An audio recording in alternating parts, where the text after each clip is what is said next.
তিন নম্বর কর্মসূচি, ওয়াকুল লাহুমা কওলান কারীমা।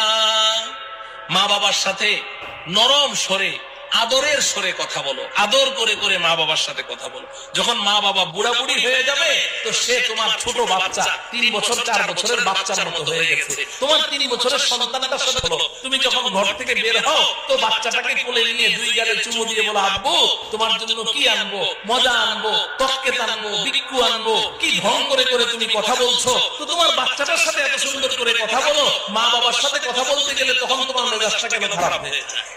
Same same same same মা বাবার সাথে আদর করে করে কথা বলতে হবে। ওয়াকুল লাহুমা কওলান কারীমা। চেহারাটা গোমরাহ করে রেখো না, গাল ফুলিয়ে রেখো না। মা বাবার সামনে গিয়ে এমন ভাবে মুড অফ করে রাখো যে তোমার মা মনে চায় একটু কমলা খাবে, কিন্তু ভয় তোমাকে বলতে পারে না। তুমি এমন ভাব নিয়ে চলো